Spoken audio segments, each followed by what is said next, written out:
Hi friends, स्वागत है आप सभी का हिंदी पॉइंट में। और मैं विजया आपके लिए लेके आ गई हूँ एक नया टॉपिक तत्पुरुष समास का। बात तत्पुरुष समास के बाद में करेंगे। पहले उन छात्रों को बहुत बहुत शुभकामनाएं जिन्होंने 10th या 12th के एग्जाम दिए। पहले जिन्होंने बहुत अच्छे नंबर प्राप्त किए उनको शुभकामनाएं, और जिनके थोड़े कम आए, मतलब जो उनकी एक्सपेक्टेशंस थी उससे कम आए, उनको भी बहुत बहुत शुभकामनाएं।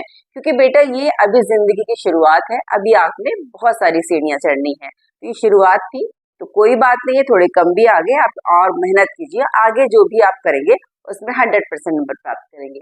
तो ये तो बात मैंने की आपके बोर्ड्स के रिजल्ट्स की। और अब हम बात करेंगे समास के बारे में कि तत्पुरुष समास क्या होता है।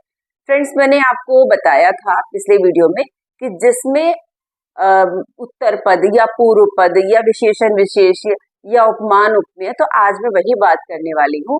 तत्पुरुष समास में उत्तर पद की प्रधानता होती है और जो पूर्व पद है वो गौण रहता है, और उत्तर पद के ही अनुसार लिंग वचन कारक जो है वो यूज होते हैं, और प्रथम पद जो है या पूर्व पद भी जिसको कहते हैं उसकी प्रधानता नहीं होती। और ये जो प्रथम या पूर्व पद है ये हमेशा संज्ञा या विशेषण होता है। और फ्रेंड्स, इसका उदाहरण को एक मैं आपको छोटी सी लाइन बताती हूँ, आपको अच्छे से क्लियर होगा। लाइक जैसे मैंने कहा गंगा जल ले आओ, तो गंगा जल ले आओ मेरे कहने से ये नहीं स्पष्ट हुआ कि पूरी गंगा को ले आओ, या अगर मैंने गंगा जल ले आओ बोला तो वो कोई जिससे बोला वो गंगा को ले आएगा, तो ये पॉसिबल ही नहीं है। तो वो क्या लाएगा? गंगा जल लाएगा। तो गंगा को ले आओ का जो मैंने समासिक पद बनाया वो गंगा जल बना, मीन्स गंगा जल ले आओ, तो ये समासिक पद बना और वो तत्पुरुष समास से बिना। और यहाँ पे विभक्ति का लोप हुआ, गंगा जल को ले आओ, तो को का लोप हो रहा है। तो मेन इसमें जो खेल है विभक्ति का है, वही बात मैं अपने पॉइंट में आ रही हूँ कि यहाँ मेन खेल विभक्ति का है कि विभक्ति जो है इसमें कितने यूज होती है। फ्रेंड्स, इसमें जो है कर्ता और संबोधन, इन दो विभक्तियों का यूज नहीं होता। इसमें जो और बीच की 6 विभक्तियां हैं उनका यूज होता है, या ये कह लीजिए कि उनका लोप होता है। और जो दो विभक्तियां बता रही हूँ, कर्ता और संबोधन, इनका कोई यूज नहीं होता। तो अभी आपने समझा तत्पुरुष समास किसे कहते हैं, इसकी मैंने डेफिनेशन आपको बता दी। और अब देखते हैं, जैसे इसके कुछ उदाहरण भी मैंने लिखे थे कि जिससे आपको और अच्छे से क्लियर हो। देखिए, स्वर्ग प्राप्त, और इसका है स्वर्ग को प्राप्त, तो यहाँ लोप हो रहा है को का। ये विभक्ति है जो इसके लिए मैंने पूरा लिख भी दिया था, तो अभी मैं इसके बारे में बात करूंगी। पहले देखिए स्वर्ग को प्राप्त, तो यहाँ को का लोप हुआ और बना स्वर्ग प्राप्त। फिर है शरण को आया हुआ, तो को विभक्ति का इसको अंडरलाइन कर देती हूँ। को का लोप हुआ तो शरण को आया हुआ अर्थात शरणागत, या समासिक पद जो बना वो शरणागत बना। फिर है यहाँ कष्ट से साध्य, अर्थात कष्ट साध्य, से का लोप हुआ और एक शब्द बना कष्ट साध्य। यहाँ मैंने लिखा है देश के लिए भक्ति, अर्थात देश के लिए भक्ति, या पूरा जो समासिक पद है वो देशभक्ति बना। तो इस तरीके से आपने देखा कि इसमें विभक्तियों का लोप हुआ है। आगे मैं आपको बताऊंगी कि विभक्तियों का लोप जो है किस विभक्ति का क्या साइन होता है, कैसे हम जाने कि कौन सी विभक्ति है, कैसे लोप हो रहा है, उसके लिए आप देखिए मैंने विभक्तियां लिख दी हैं। देखिए कर्म की जो विभक्ति जो इसमें यूज हो रही है मैंने उन्हीं का लिखा है, संबोधन और कर्ता का नहीं लिखा है। देखिए मैंने बताया कि कर्ता यूज नहीं होता, ने का लोप नहीं होता और संबोधन का इसमें यूज नहीं होता। तो कर्ता की जो विभक्ति है वो को है, सॉरी कर्म की, कर्ता मेरे मुंह से निकल गया, सॉरी।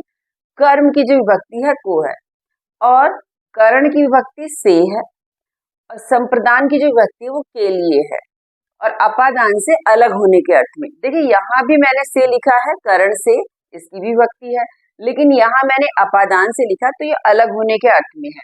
और अधिकरण में पर, में पे पर, ये वाली विभक्तियां लिखी। इनको याद करने का एक तरीका है, कैसे भी याद कर सकते हैं। कर्ता ने कर्म को करण से, संप्रदान के लिए अपादान से अलग होने के अर्थ में, अधिकरण में पे पर, और संबोधन थे अजी अरे, इस तरीके की जो बात है वो इसमें विभक्तियों में होती है।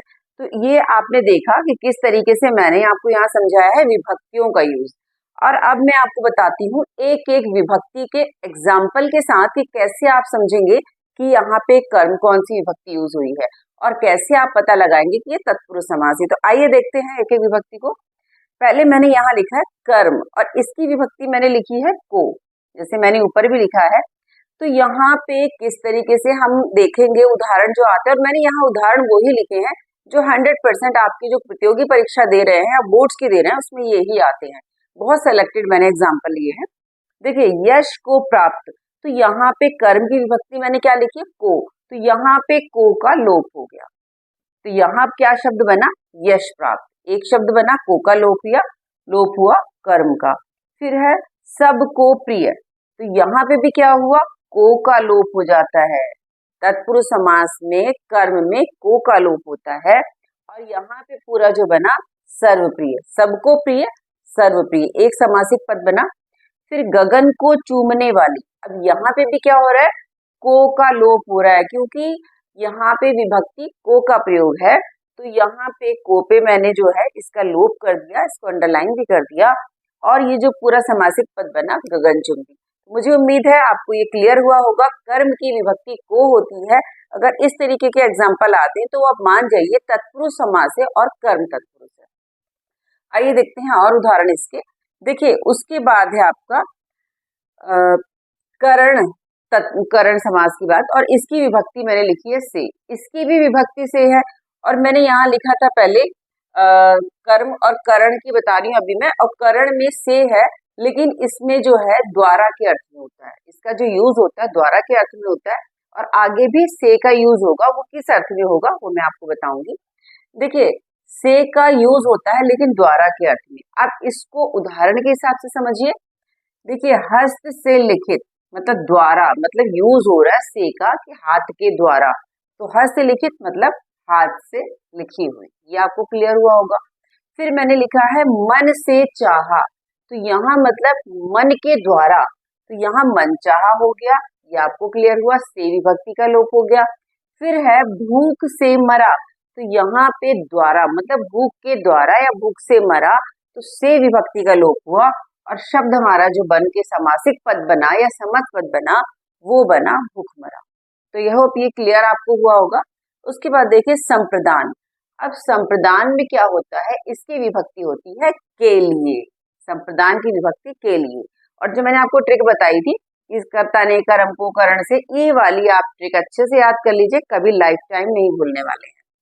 फिर देख लीजिए संप्रदान के लिए, मैंने आपको बताया कि इसमें के लिए विभक्ति का यूज होता है। जैसे यहाँ मैंने लिखा है विद्या के लिए आलय, फिर इसका जो समासिक पद बना वो विद्यालय बना और यहाँ पे जो लोप हुआ के लिए का योग हुआ और ये संप्रदान का है, संप्रदान में यूज होता है। फिर देखिए अगला उदाहरण गुरु के लिए दक्षिणा, और के लिए का यहाँ लोप हुआ तो क्या बना गुरु दक्षिणा, ये हमारा समस्त पद बना। फिर देखिए तप के लिए वन, तो के लिए हुआ मतलब तप के लिए वन में जाना, तो के लिए का लोप हो गया और जो हमारा समासिक पद बना वो तपोवन बना। तो ये आपको क्लियर हुआ होगा।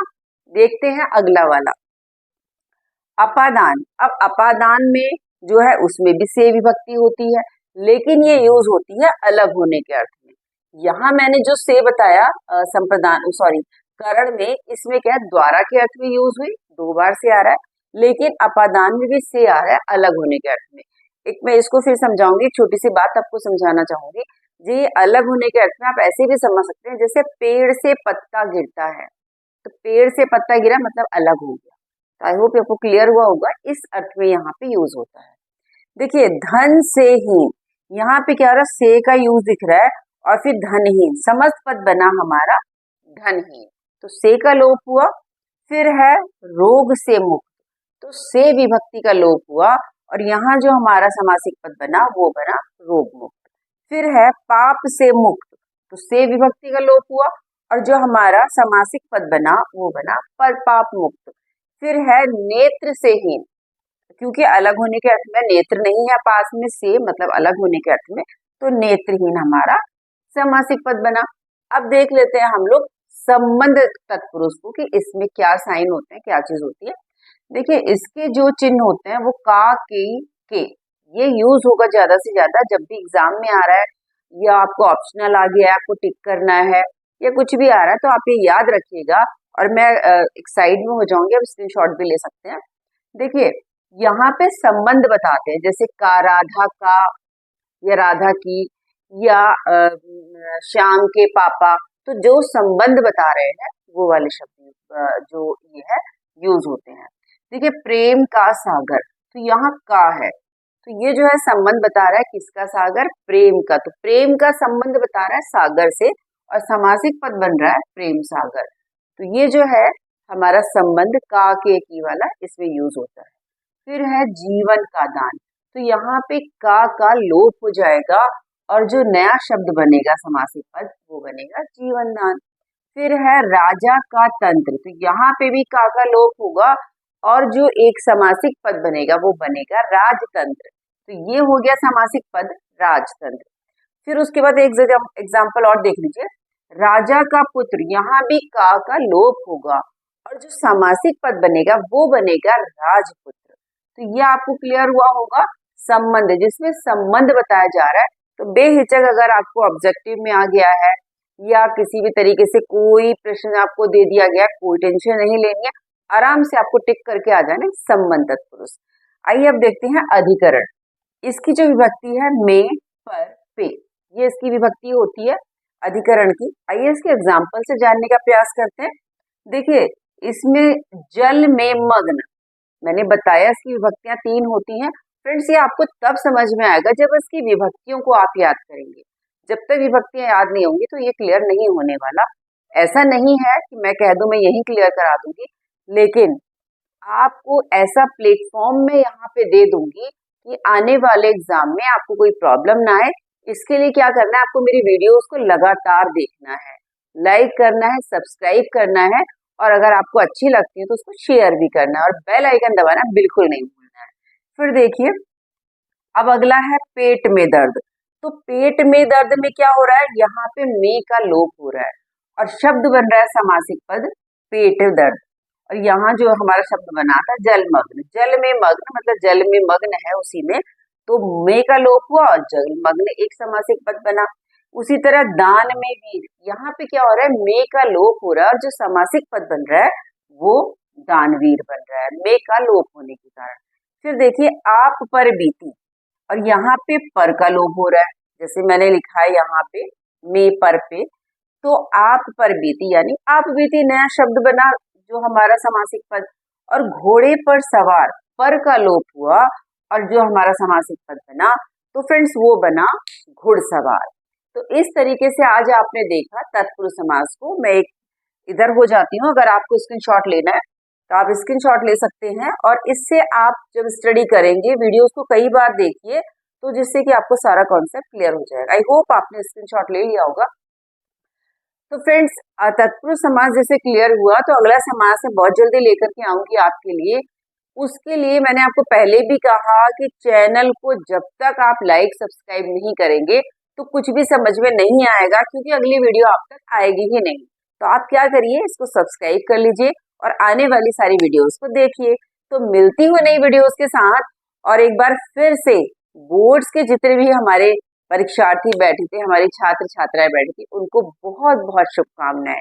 तो मिलती हूँ अगली वीडियो के साथ, तब तक के लिए जय हिंद।